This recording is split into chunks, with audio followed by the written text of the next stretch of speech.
Okay, and we are live, I believe. Yeah. Can you guys hear us? Can you guys see us? Hey, we are coming to you live from the party abyss where old parties go when they're forgotten, as you can see behind us. I hope those birds are coming up well. Yeah.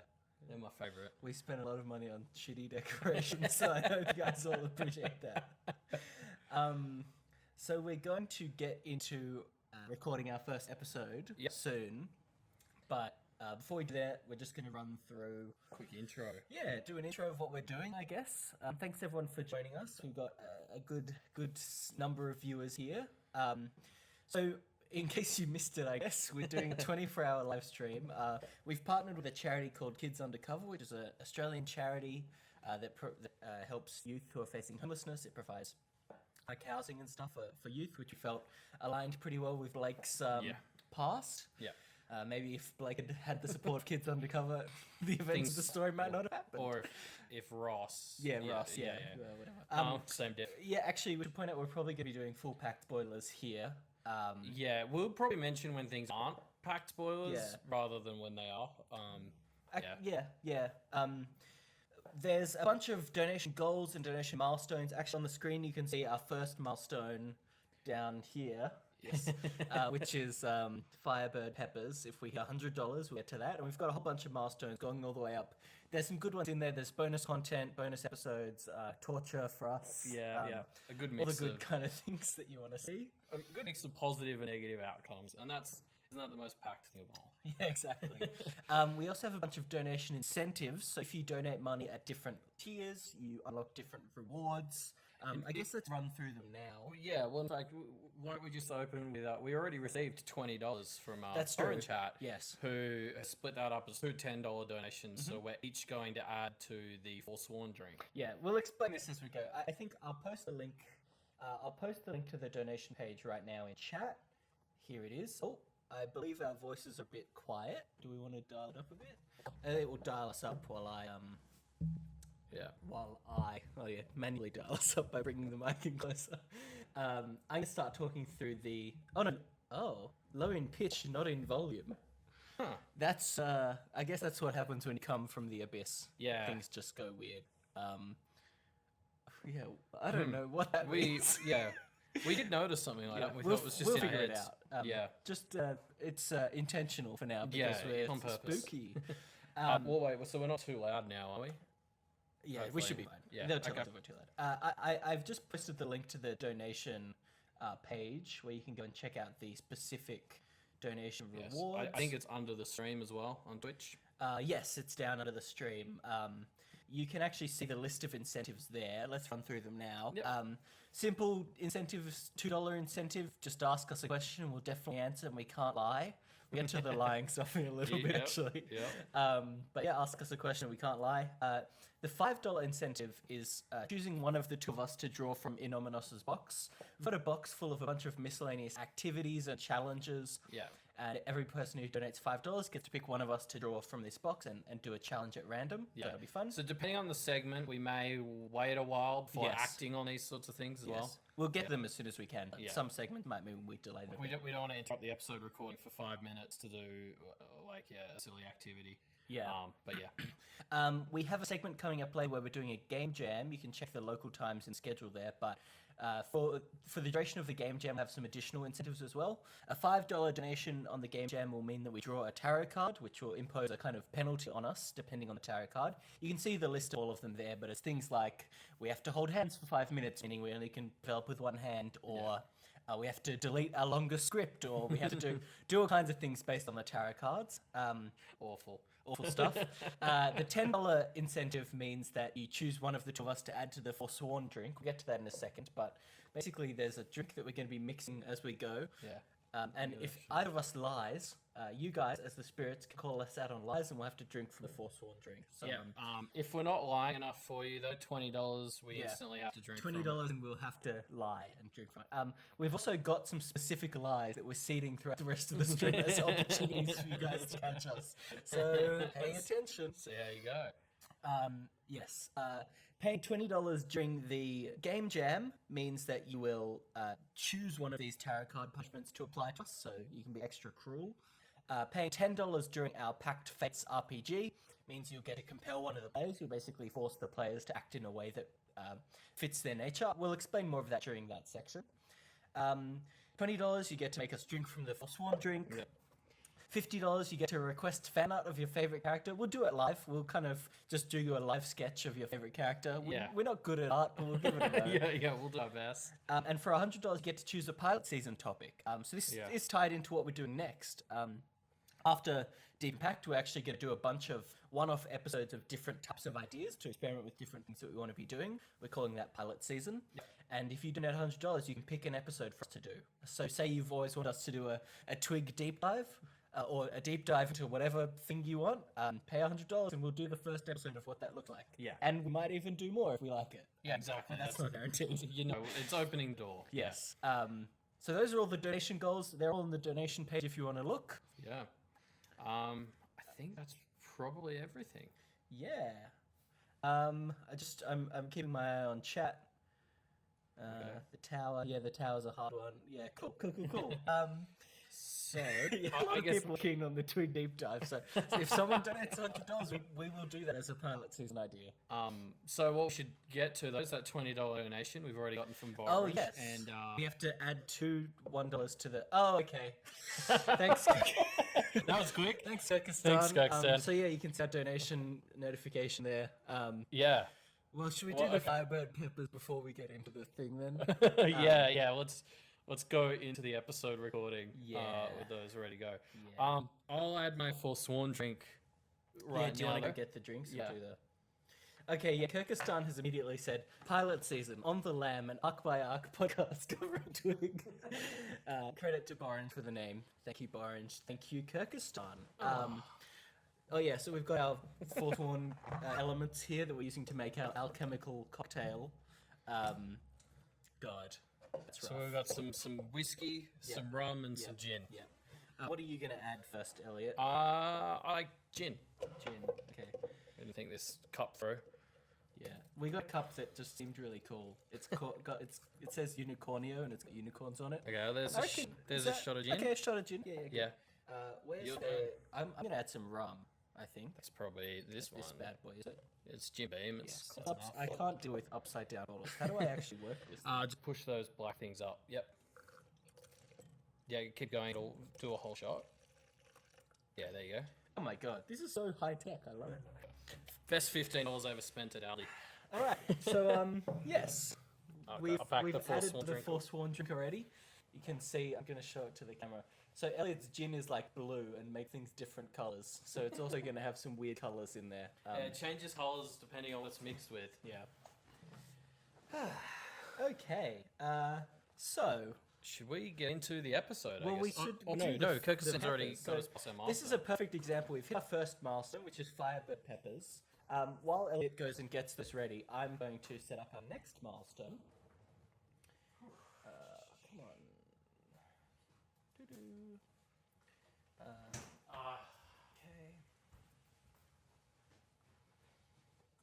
I am not looking forward to this one. I'm terrible at spicy stuff. Okay, we have some very thematically relevant bird's eye chili. Because it's Evan. I've just put up our next goal as well, which is send us to the abyss. Oh, sorry. Is that 100? That should just be 120. Hold on, let me fix that. There we go. Send us to the abyss, which we'll explain more about when we get to it. But if you want to send us to the abyss, you can donate more money. All right. Ooh, okay, so I guess Yeah, let's just do it, right? that one's a different color. I don't Do know I if have that's my good or bad. water ready? This is Yeah, already a bit of a nightmare. Hey, Cheers, bon Elliot. appetit. Thanks, everybody.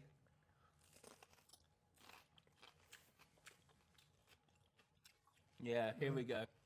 Oh, fuck, there it is. Oh, this was such a stupid idea. Why did we do this live stream, Elliot? All right. I mean, they're pretty small. Should we do it on one each? Yeah, let's do it. Oh god, I'm still feeling it. This Yeah. is the worst. I'm gonna do a big one. Cheers, Elliot. Oh, hear that crunch. Oh my god. They're pretty nice. I can see Aside from... Okay. I can see why everyone likes it. I can't. I mean, look, Althane in chat has said it's very early for regrets, and I think we all knew the stream was going to turn to regrets at some point, so why don't I get over with? God, my tongue. We're going to need a minute before we can record the episode. Oh yeah, we're going to record the episode now. Hold on. Oh. God, that's horrible. So thanks for the donation so far. That was from Kyrgyzstan that made us do that, so thanks, Kyrgyzstan. Have we jotted down the twig request? Yeah, it's here. Okay, good. Obviously, we're not going to do that episode live, but we'll get to it in a few weeks, probably. Yeah, I need to start eating twig. Yeah, I'm about halfway through Twig. I know there's going to be some parts of this live stream where we reference things in Twig because we're doing some fanfic stuff, and Sylvester is apparently big in cross-fiction between Pact and Twig, so there's a lot of fanfic that we've looked at that also has Sylvester in it. So there are going to be some mild Twig spoilers and stuff later, but we'll call them out as we get to them, obviously. I'm still burning. Yeah, me too. We just need to, Sorry, this is a 24-hour stream. Some people are saying it's 48 hours. That's next time. That's for Deep In Pact 2, guys. I think that was a vicious rumor someone started in our Discord at one point. Okay, apparently we are having an audio issue where our mic is what? Cutting out Is it? every so often? Is that what's happening? Let me look through your chat. Hold on.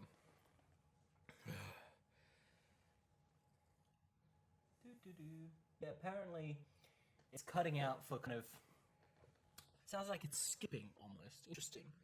Okay, well that would explain, because it's a bit soft and then Yeah. it's like skipping to catch up. Yep. Hold on. Alright, let's do some tech setup here before we get into the,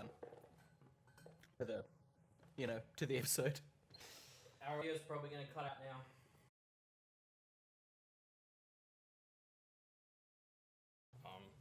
Alright, we're back. We have cut back in. Hopefully that is fixed stuff. We just got a $1.33 donation. 33 cents. Wow, we are really low. It's like we're Goulds. They asked us a question which is fuck, marry, kill, buttsack, conquest, the barber. Fuck, marry, Fuck, kill. marry, kill, conquest, buttsack, the barber. Okay, kill, conquest, Yep. fuck the barber, Yeah. marry buttsack. Kill, conquest, fuck the barber. Fuck the barber? That's the worst choice. For me, it would be fuck conquest because I'm a bit submissive and I think that would work out. Yeah, yeah. Kill barber because he's pure evil. Like the other ones have some redeeming qualities. And I guess that means marry buttsack. Yeah. Which of the choices to marry, that's the best one.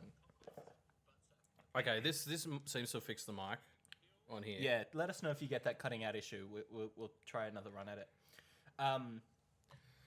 Wow, people apparently think fuck the barber is the right choice. I mean, the thing about that is, it would be a great way, because I'm sure, maybe I'm revealing too much about myself here, but I'm sure we've all had thoughts of like, for me personally, I'm someone who's probably a little bit vanilla, and I'm interested in the concept of like three-ways or orgies and stuff, but not if it's people other than me and my girlfriend who I love and I don't want to like share. So you're talking about like So the splitting barber, one of you up. Yeah. So the barber would enable this like interesting escalation of these sexual activities. Yeah, well, I mean, yeah, that's the beauty of the bar is you only need the two of you to get started, but you can turn it into an orgy. Yeah, exactly. Yeah. Yeah. Yeah, see, that's why I'm sticking with fuck the bar. And I just want to Yeah, marry yeah. Buttsack because I think he's great. Yeah. He would be a loving companion. I mean, we'll talk about poke later, but I think we've all come around to the idea of being in committed relationships with goblins. Yeah. Okay. Should we get started? Yeah, let's... So am I recording on this bad boy as well? I think that's a good idea. Alright, cool. We've got a 2 mic setup here, folks. One for recording, one for streaming, because we're that professional. Yeah. And that way, yeah, we should be right here. Yep. So, okay, we'll probably have to apparently disengage. We sound normal, so we're doing good. Cool. We'll probably have to disengage with chat for a little bit while we do the episode recording. But before we start, it's worth pointing out that if you donate money during this recording of this final episode, we will immortalize your name and your donation. We probably won't answer questions and stuff during the episode. We'll get to them afterwards, but Yeah, but we'll give you a shout out. As we go. So yeah, it's worth it. It's worth it, folks. Yeah. Sorry. Right. Let me know if there's sound. I'm not hearing anything right now, but yeah. Sound from what? Anything. From anything. Yeah. Oh, hold on. Oh yeah. Hold on. Oh, this shit again. This thing again. Whew. Told you it would take us like 15 to 20 minutes to actually start recording. Yeah, I know. It's like a terminal command that I need to enter. Hey. Yeah. Do you remember what the command is? No, but if you push up, like it'll show you your previous commands that you've entered. Oh, thank you, CyberHomes92 for following. All right, we're live. All right, sorry, folks. I updated my Mac and it now breaks with Audacity, so we've got some interesting technical challenges here. Oh, thank you, Penelopolu, for following us. Oh, that's I don't know if we'll do the following shout-outs yeah, probably donation during the shout-outs. episode. Okay, We're getting audio. We're looking good. Okay. Should I? Yeah, all right. Looks good. Thank you, Aqua Buddha, for following. Ready? Yep, let's do it. We don't have to do the countdown, hey? No. We'll do 5 seconds of silence and then we'll kick it off. Okay. You should pull up the intros thing as well, hey? Okay. You're getting some insight into our live professional recording setup. Yeah, interesting intros. All right, cool. All right, we're going to kick into the episode. Here we go.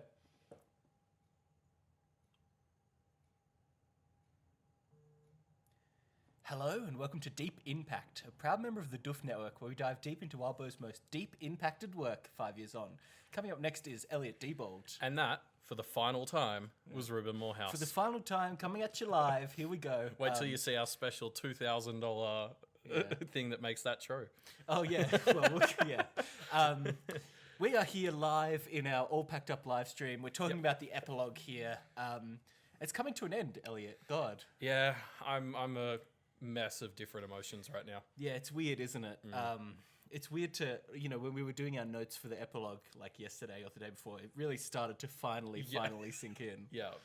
Also, it's nice to see you in person. Yes, for it's good to do this in person. It's a different dynamic for our final episode, which we never usually do. There's not 10-second pauses while one of our internets farts out for a second. Exactly. That's nice. Yeah, we don't have to wait for a plane to go over my house. All kinds of good things. Should we get into the episode? Yeah, let's talk about it. Let's do it. For one final time, let's dive deep into Pact. So the epilogue begins with a man riding his bike and getting this kind of beautiful taste of freedom. He and his companion stop in a small town to grab a burger to get some food. Yeah, and I love how this is set up because at the start I was like, is this Blake? Yeah, I know. It so feels like Blake. And it's weird because, Dom, who we find out is the name of this point of view character, he actually genuinely has the same perspective as Blake does. Yeah, and I that's why they would have gone traveling with him, right? Like the affinity and the connection that would have instantly formed between Dom and Blake and Evan. You can see, as it unfolds and you see that this is a guy who's been traveling with Blake, you're like, I get it. Yeah, totally. Now I'm going to have to pause you, Elliot, because we just got a $20 donation on the stream from Aqua Buddha. Aqua Buddha, thank you. You're now immortalized forever in our final episode.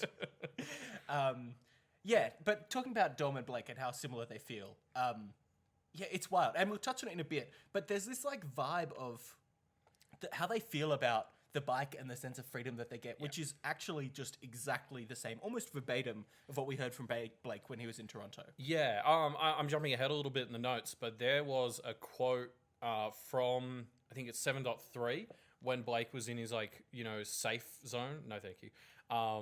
When Blake was in his safe zone after Isadora, gave him a little mauling. In the dream. I refer to that as the dream sequence. The dreamscape. The words he uses to describe the air there are pretty much word for word how Dom describes the air, as he's riding into Jacob's Bell. You're absolutely meant to tie those two things together. Actually, I pulled out this quote down here where it's even with his helmet on, he could smell and taste the trees and grass. The faint aroma of gasoline and exhaust was one he very much enjoyed. In fact, he even describes it as there was a vague high that came from him, having this oxygen and this freedom, and he compares himself in the bike to the cars. It's so Blake. It's beautiful. It's lovely. And there is a dreamlike beauty to this opening, because Yeah. you like there was something kind of surreal about it, and I think having that dream world back in Arc 7 made it feel like that even more, because that's the one thing we have to compare it to. And so it's like, there's just, and it's so good. I mean, Pact has been such a dark story. Yeah. And so to have this beautiful landscape, it almost felt dreamlike to me. Yeah. And like, I really like that. And that kept that mystery that really drives most of this chapter alive, which is what is happening. That's sort of where you are from the first half of the chapter, at least. Yeah, and this question of like, who is this? Like, it feels like Blake, and I think Wildbow wrote this to intentionally trick you into thinking that it is Blake for parts of it. Because there's no drama here. This is just such a peaceful, resolution-based epilogue. The way I think Wildbow worked a little bit of a hook in to keep you interested is that mystery of who is this? Why are they so happy? Like that's the way to create tension, is by making us ask, is this Blake who's getting his happy ending? Yeah, exactly. Now we just got a batch of donations here. Thank you, everybody. We got a donation from Ishamoridin, Kipos, Kyrgyzstan, Leon Collier, who was DDev, I guess, but has a different name in the donation thing, but that's fine. So thanks, everybody. Oh, and Old Iron Eyes. Thanks, everybody. Just got in there. Thank you for supporting the show. Thank you for supporting Kids Undercover, the charity that we're doing this for. It really means a lot. Yeah, it does. It means a lot to us. We'll get to all the donation bonuses in a second. Yes. Actually, the other point about this that I liked is, and this is what made me think that Wildbow was intentionally hiding the fact that this isn't Blake from us, is he uses phrases like his traveling companion, which are agender, very non-specific, and are clearly meant to make you think, oh, is this Rose? Is this Green Eyes? Is this Evan? Like, what's going on here? Yeah. Even when we find out it's a female, my response to that is, wait, is that Rose? Is that, like, what's... Yeah. Who, like, is it Isadora and she's back? I started going through the whole list. Yeah, I was like, it could be Tiff. Yeah. Is Alexis back? God, I wish it was Tiff. You're right. I started to get so paranoid, and all common sense went out the window, and who I started suspecting it might be. But we find out it's Dom and Deirdre, seemingly a fairly new relationship, something like maybe a few months, 9 months, 8 months old, I feel. Yeah, I mean, they're in a relationship, and they're at the point where they're going on road trips together. Yeah, totally. And they start talking about the place, they call it, which is a place that Dom was hoping to stop by at. Basically it's Jacob's Bell. It's a condemned town that they don't really know what happened, and it's quite clearly Jacob's Bell, although that name never comes up, and I think we'll touch on that a bit later. But like, I think this is where it started to become clear to me what we were doing by having this through the eyes of some innocents, because we don't get too bogged down in the specifics. Like, there's all the hand waving. It's like, so what happened to this place? And it's like, I don't know, sewage or something. And it's like, because that's all they know. And so it's like, well, that's all we're going to get to know. Yeah, totally. And this is an epilogue that isn't tying up every loose thread Pact had left over. It is Green Eyes, Evan, and Blake's epilogue. It feels like the point of this epilogue is to show Blake has achieved a sense of peace. I mean, Green Eyes and Evan obviously there too and get featured. Well, they're an important part of that. Of that piece, exactly right. And I think the beauty of this and what really makes it feel so cathartic is how, like, normal Dom and Deirdre's life is. Yes. Like, they stop and they talk about this burger that they get and how it's just like this greasy burger, but they take so much pleasure in it. And it's so beautiful of an experience that is like a perfect representation of the kind of joy that you can get from living a normal human life. And it's the exact kind of thing that Blake and all these characters have kind of been striving for, is making a world where people can have these human, nice, happy, wholesome experiences just from the kind of everyday things. Yeah, and because I mean, like, that's an interesting point, because like Pact, it wasn't quite about saving the world. Like, if we jump into Worm for a second, for most of Worm, it was Taylor needs to stop the entire world from ending. That kind of became true for most of Canada, or half of Canada or whatever, in the Barber climax. So sure, if they'd lost to the Barber, you can see why they wouldn't be able to enjoy these roads, like or Dom and Deirdre. Or I suspect it would be, they wouldn't know that that's what was happening, but life would just be worse. Things like this burger would just be shit. It would be a shit burger. That's a good point.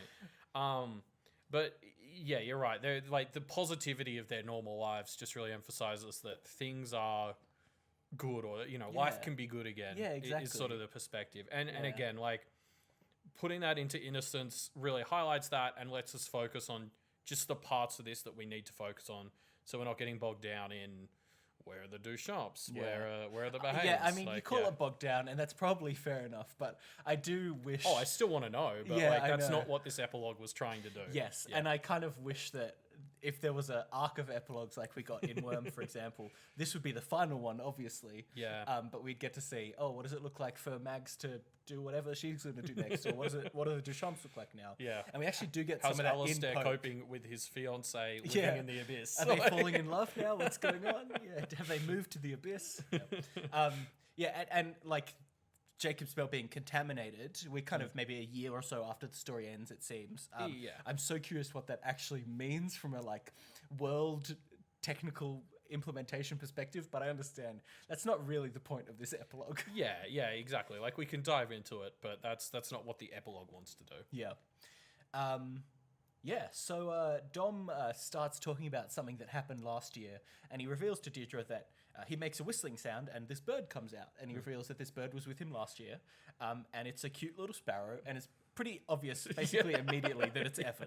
Yeah, this made me so happy. Like when a jumpy little sparrow came on, you're just like, it's the it's energy. Evan. It's Yeah, the high yeah. energy that really makes you think, oh my god, this is just clearly Evan. Like again, not what the epilogue's trying to address, but it's like, is Evan permanently kind of stuck in the headspace of a 7-year-old, or is he going to Yeah. age? Or like, Well, you know, yeah. it doesn't matter. It's just.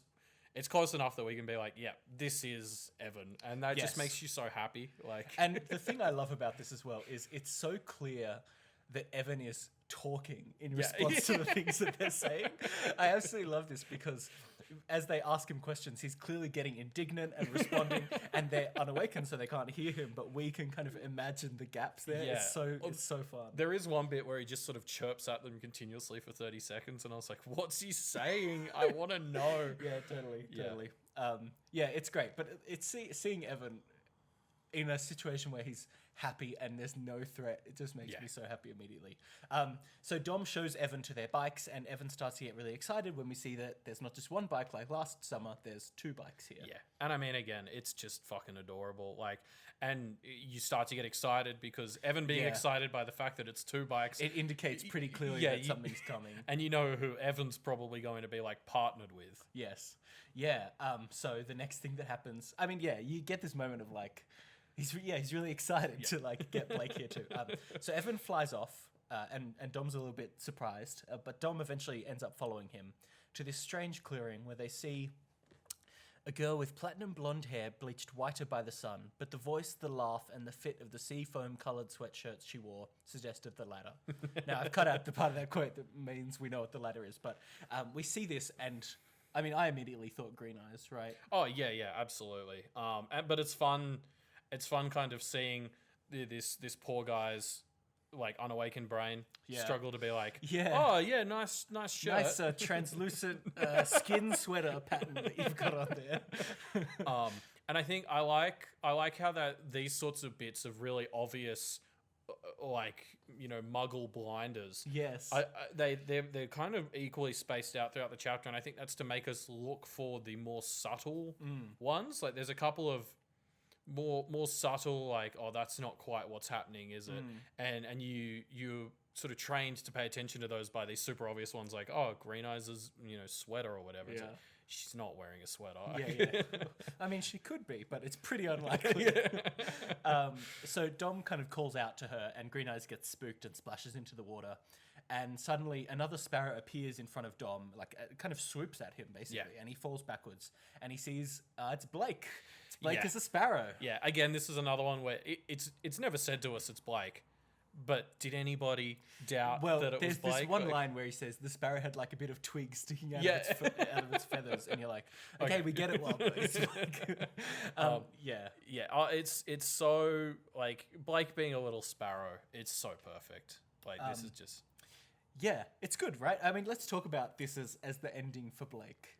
Yeah, well, I mean, Blake always wanted to fly. I mean, that was the whole thing. Like, Yeah. all the bird imagery in him was not an accident. Yes. And this might be a little bit optimistic or something, but like I think this being the ultimate ending for Blake, like even if he'd kept his body, if he'd never deteriorated and still been human, I think arguably this is better for him than being a human. The thing that is really interesting to me about that is if Blake was a human, he and Evan would still be going around hunting monsters, right? If Blake Probably. ended up as some kind of human, he would be putting himself again and again into dangerous situations. That's just who he is. Yeah, yeah, And fair. I think that means that this version of him where he's a sparrow and his goal now isn't fight monsters, but we see later it's just kind of be a bit of a guardian angel to people. Like Yeah. it's such a better, more wholesome way for Blake to live than to be constantly And sacrificing to himself. be working for good. Yes, and not like if Blake ended up as a human and that was the epilogue interlude we got here, that wouldn't be the end of the story, I'm sure, Yeah, because Blake yeah. would go and fight or he would go and fight whatever. And we don't know for sure that he's not doing that as a sparrow, I suppose. But I think it's more likely from what we see here that Yeah. he is retiring. He is saying, yes, I sacrificed a lot, and it's so that these people could have things like this, and now I'm happy to retire and let that, Yeah. let that go. Yeah, I agree. So yeah, like I love this ending for Blake because the more I sat with it, the more I was like, this is even better than if he'd just gotten out scot-free halfway through the book Yes, exactly. and was still human. Like this is so perfect for him. It's everything he would have wanted, I reckon. Yeah, we got a donation as well from Menor so thank you, Menor for supporting Kids Undercover. Thank you. Yeah, it's what he like. It's so perfect for him. It's better than what he thought he wanted, in my opinion. It suits him better. Yeah, yeah. Blake is I someone agree. who has made bad decisions for himself, and so I don't want to say, like, I think it's bad to say no, your version of a happy ending isn't what you think it is, but also he can't be trusted. No, I think that applies to a lot of people. Like, I've been through stuff like that. Like, Yeah. I've thought I've wanted something, and then you get it, and it's like, no, this is terrible for me. Yeah. So yeah, like, no, I think that's probably a fair accusation. Yeah, totally. Cyber Homes, thank you for the donation. Love ya.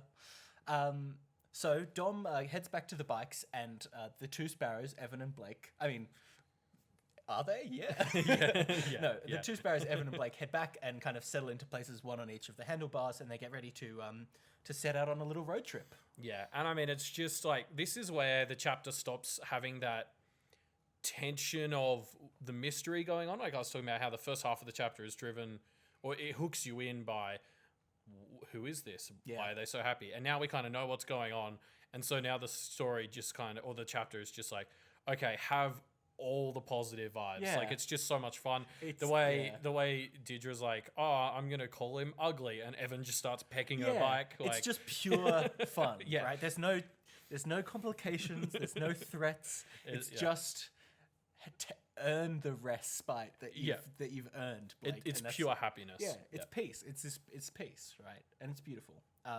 Should we talk about the fact that you fully predicted this ending with your impressive speculation powers? I didn't remember doing that. You Yeah, had to tell me. You yeah. never remember that you've predicted these things. It's insane. But No, the yeah. more thought I put into a prediction, the less likely it is to be accurate. It's always my throwaway jokes. You just made this offhand comment of like, well, yeah, I just want the ending to be Blake and Evan, they're birds and they're happy. And I was like, ooh, he's got it. but I think that's a testament to how perfect this ending is. Like, it was so well seated that Yeah. this would be a good ending for Blake. That Yes. that was something that crossed my mind. Like the bird imagery obviously has been there the Yeah, whole time. exactly. He Like- he turned into a pair of wings before, so it's like, okay, fair enough. Yeah, yeah. Well, like, I think when he turned into the pair of wings, my first thought was he was going to turn into a sparrow. Yeah. Or not necessarily a sparrow, but a small But bird. a bird, yeah.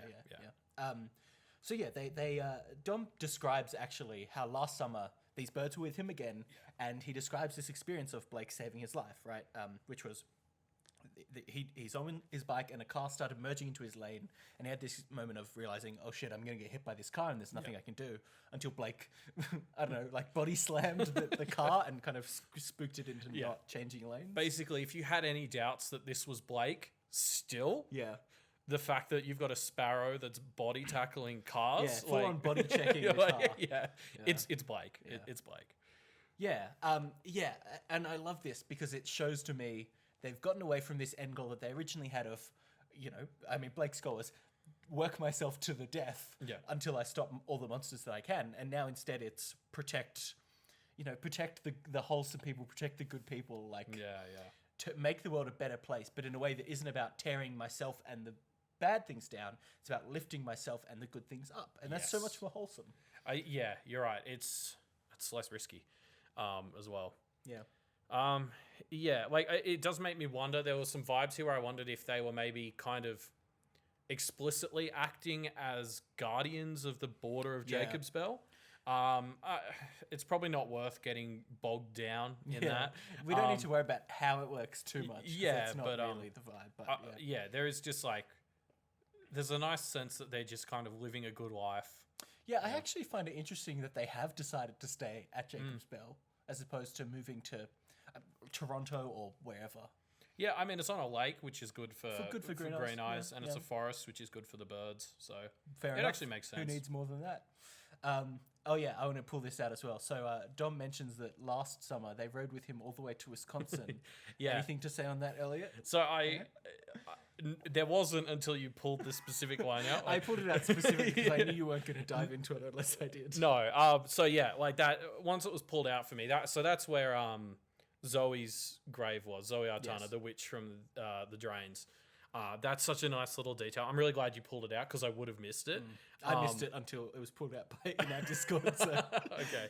Yeah. Like, that's and like because it explained. I was wondering before then. I was already like working on this big tinfoil theory about why they'd gone with him last summer and they weren't going this summer because this one they sort of start to leave with him and then they drift back off to the lake. Yeah. And I got the impression they're not going with him, and I was like, I wonder why they did it last time. It's like, well, now we know why. It's because he went and must have put that rose on Zoe's grave, which is I beautiful little definitely detail. got the impression also that they're not going They're not going a full road trip. They're just kind Yeah, of they rode with going him for a along. little bit and then they went back to the lake. Yeah, exactly. Yeah. Yeah, I mean, we don't know specifically that it's Zoe's grave, but it seems like a good bit it of would have foreshadowing. been. Yeah. So before Dom and Deirdre head out, they kind of decide to check out the ghost town. They head towards the entry where they can duck under a kind of chain fence thing. Yeah.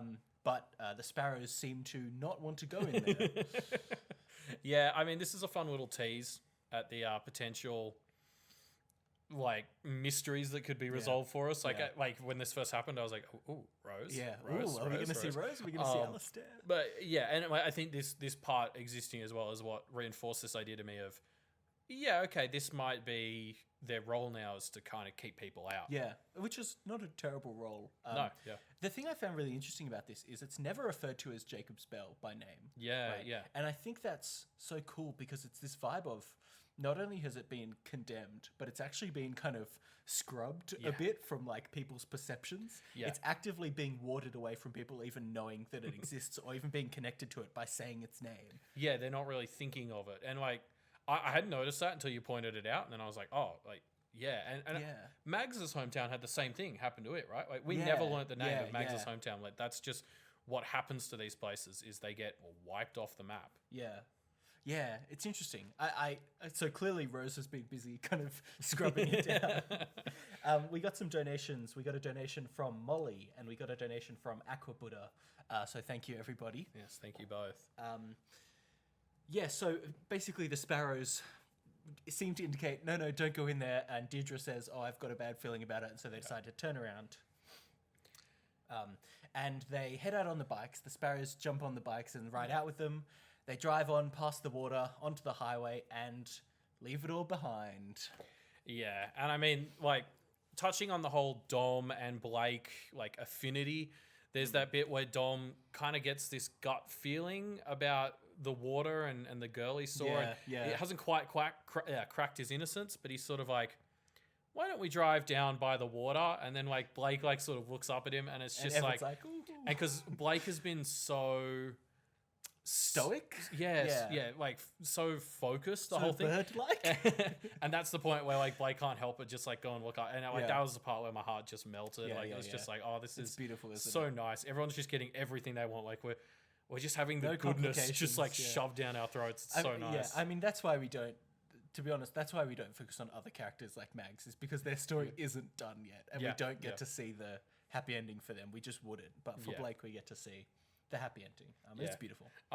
So there's a great line that I wanted to pull out just after they start driving off, where Dom is sort of looking at Blake, trying to hold on to his handlebars as he accelerates, and he says, the bird managed a good enough grip, though the vibrations of the engine had to be rattling at the brain in its skull.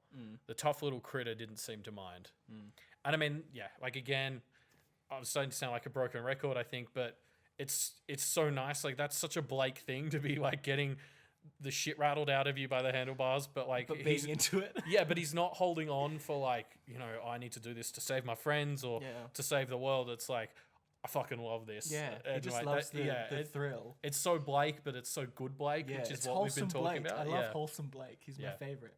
And then we get the final words to the story, which are, he smiled, accelerating, content to be leaving it all behind. And those words are so perfect to end the story on, right? Because it's, yes, this isn't in Blake's perspective, but it's the exact, like, if this epilogue was in Blake's perspective, that's the exact sentence I would expect this story to end with. Well, that's Blake's happy ending as well. Yeah. Just leaving it all behind, like, flying off on your bike or with your wings, just enjoying the thrill and leaving all the shittiness, all the situations that have been forced upon you, just let that go. Yeah, well, this ending is showing us not only that Blake is happy, but the other Blakes in the world are happy. Yeah, exactly. I love it. It's so perfect. What a good story. Yeah, and in fact, so I think just to sort of finish up the coverage of the chapter, I quickly wanted to talk out, like, I went back and found a bunch of the chapters that talk about Blake and the others' happy endings, and I just wanted to highlight them because it really re-emphasized to me how perfect an ending this was. Yeah. So I wanted to start in 12.7 when that's right after when Blake gets his Pinocchio body for the first time and he gets out of the mirrors. And he, Green Eyes, and Evan are running to Hill's Glade House and they start to talk about what they want in the long term. Yeah. And running up the hill before they set it on fire. Yeah, exactly. And so Evan says, "We've got to make it, and that means you too." And then Blake responds, "But what if some of us don't make it? Hypothetically, what do you do?" And Evan responds, "Fly until I can't fly anymore. I'd want to ride a motorcycle again, but I don't know if that's possible. But, I can fly and maybe ride motorcycles if everyone does make it, right? So that's best. Let's aim for that." So he got it. I mean, that's perfect. I won't read out the whole quotes that I've got here, but in 7.3, we already talked about it. When Blake ends up in the dreamscape, he talks about how the air is so oxygenated, it's so fresh. It's exactly what Dom thinks at the start. It's very, very similar. Yeah. He talks about the simple act of breathing invigorated me. Not quite a high, but it's that same sort of thing. Yeah. In 7.6, he thinks on this again while he's fighting Laird, and he thinks, I just want to get on my bike and get away from it all. Yeah, that's so perfect. And find a place where I have peace and a nice view. Yeah. And that's actually something, the nice view of the lake is mentioned by Dom and Deirdre like a number of times. So again, like, he got it. And then, I guess we've already touched on this, and I don't have a specific quote, but like, it's super obvious, right, that literally being a bird is a pretty good ending for Blake. Yeah, I think we talked a lot. It's starting from arc 8 onwards about like there's not going to be a version of this where Blake gets to go back to being Blake at the end of this story, and I think that was a given. I mean, from the get go, right? There was no way that could be fully ratified between Blake and Rose. And this is honestly the best possible ending that he could get. And that makes me so happy. I think even if you take aside what we learn about his nature as a vestige and like the fact that he was already pretty gone in arcs even 5 or so, I think being transformed into a bird would have been a good thing for just And he's still Ross. like Blake sentient. Like Yeah, he seems to be more Blake as a sparrow than he was for at least an arc or so. Yeah, I reckon he's happier now than he was for at least 90% of the story. Well, it's probably because it's concentrated him in a form that he has affinity with. Like, it's perfect. That's the And epilogue. that's it. That's it. That's it. That's the pact. That's the pact. All packed up. We're all packed up now. Yeah. No, we're not all Beat packed you up because you beat me to the same joke. Because this is our final chapter of arc 16. Almost, kind of. I don't know. Well, we had to do the discussion question at the end of arc 16, so we didn't get to do our arc summary. Yeah. So we're just going to fit it in here. So we're going to be talking about the arc as a whole, some of the themes that we liked, and I think honestly that's probably going to arc 16 is a microcosm for the entire story. So themes from this will obviously apply to the entire story. It'd be a weird ending if it wasn't drawing all the other themes in and bringing them to a head. So it's kind of a summary of arc 16 as well as the story in general. Yeah, but before we talk about all that other lame theme stuff, nonsense. Let's talk about the meaning behind the word judgment, okay? So again, multiple meanings, a legal meaning and a normal human meaning. The non-legal version of this kind of, I mean, what it invokes to me is this idea of like divine retribution, of like, you know, punishment mostly being handed down for actions. Yeah. And that's what is happening here. Like Blake is being judged for the past of his ancestors, and the judgment is coming in the form of the lawyers / Barbatorum. Yeah. And I think that is a nice kind of thematic crux of this arc. Yeah, like exactly. Like there's so much divine retribution coming. Like you could even say, yeah, the lawyers feel like they're divinely retributing. Yeah, divinely. Let me start that again. Like the lawyers are bringing their on hour one here, Elliot. yeah, it's a bit early to be falling apart. Like the lawyers are coming down hard on Rose for kind of, breaking the contract or whatever, or, trying to escape the thing. So it's like, you can even see it that from the bad guy's perspective, like the barber was trying to bring, like the barber, from what we got when he was merged with Johannes, seemed to think that he's doing everyone a favor. Yeah, totally. By doing this. Yeah. So there's sort of like, from all sides, it's everyone kind of laying down this thing that they believe is what the universe needs, deserves, like whatever. And, of course, eventually the humans sort of get there, which is nice. Yeah, I mean, proves them wrong, right? We've got some donations. We've got donations from Sire Swords, thank you. Funderfulness, Some Ragamuffin, and Aqua Buddha, who this is his third donation of the stream so far. So thank you, Aqua. Thank you, Aqua. We'll get to the donation rewards in a second. Yes. Let's talk about the legal version of judgment, because this is also very interesting to me, which is like a ruling, a decision, right? A judgment is handed down by a judge, presumably, arbitrating some kind of contest. So I think the way that applies here is the core question of how will the world end? I think I could boil it down to of what Barbatorum is saying is the world is eventually going to turn to the abyss and then to the demons, and it's just going to get shittier and shittier. And what Rose and team are presenting is, no, humans can change things, and yes, that may sometimes get worse, but it also will trend upwards. Yeah. And so the question is, will entropy win out as represented by the demons, or will humans be able to keep changing things? And the spirits here are acting as our judge and jury and executioner, I suppose, passing judgment. And the judgment they judge is in favor of humans. Yes. So that's good. Yeah. I really like that interpretation. And like, it really makes you recognize like the judgment is the final part of any sort of like legal court so of course case, it has to be the final, like, it all just comes together so well. There's also like, if we're talking about the different meanings of judgment, there's like the similar to the legal, but I'd still call it like a more civilian thing, which is, just having that ability, like, making a judgment call, like just sort of making a decision. And I mean, I think there was like a lot of that going around. Like, I think the big thing that stood out to me in this arc was how much everyone eventually did sort of come together and trust each other. Like, once we got past elder sister being annoying in the church, like there were so many people who were able to trust each other's judgment calls, especially Blake and Rose. And so like I think that was also like an important part of the arc. Totally.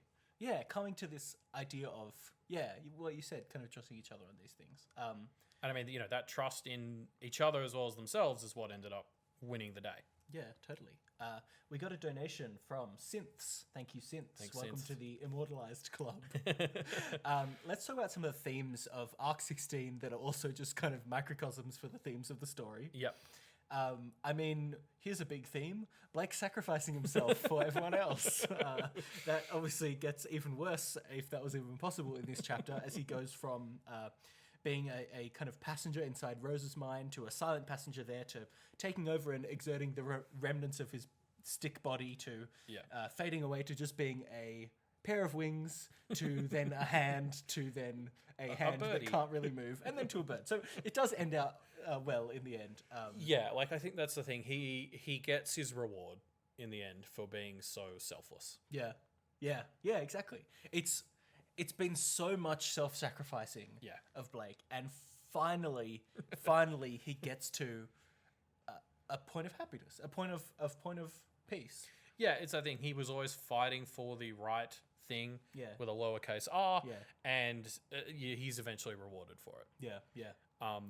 I mean, another big thing that we've talked about so much, the whole story, was all this stuff about improving the system, breaking the system, changing the system is how I would now phrase it after Arc 16, because It's that not obviously... necessarily improving or detracting, but it is changing. Well, you hope to change in the right direction, Yes. but the point is you need to start changing to improve it all. Like, that's the thing.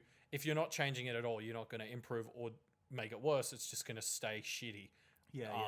And that's, like, obviously this is a theme that really came together in Arc 16 when we found out what humans' role in the universe is on a larger scale. So, like, of course, it's sort of a bit of a theme of Arc 16, and it was of the whole story. It just didn't quite click for me until, it was said to us. So I don't know if that counts as clicking for me as much as just I got told. But I think that counts as having it click. No, you're right. It's... like, that's the thing, is we talked about, I think it was in Arc 15, how finally all these things that seemed at first to be a little disparate, like Blake's initial adventures in Jacob's Bell, the Toronto stuff, all these kind of, the adventures through the Abyss, all this stuff where we're exploring these different aspects, all start to tie together into this theme of humans being able to change, and what does change mean, and what's the direction that can go in, and what are these current systems that we need to change against. Like, it all starts to tie together, and we really see it. We see the judgment, the results of that in this arc. One things like the Abyss is such a great way to explore all of that, because the Abyss in general is not affiliated with change for the better. It is largely change for the more painful. What I really love about the long form sort of stories that, particularly Wildbow does, is when you take one of these themes, you don't just have a message. When you write a short story, you're kind of trying to make a statement or ask a question. With a longer story like this, you get to just inspect it from multiple angles and say, okay, so I'm arguing for change.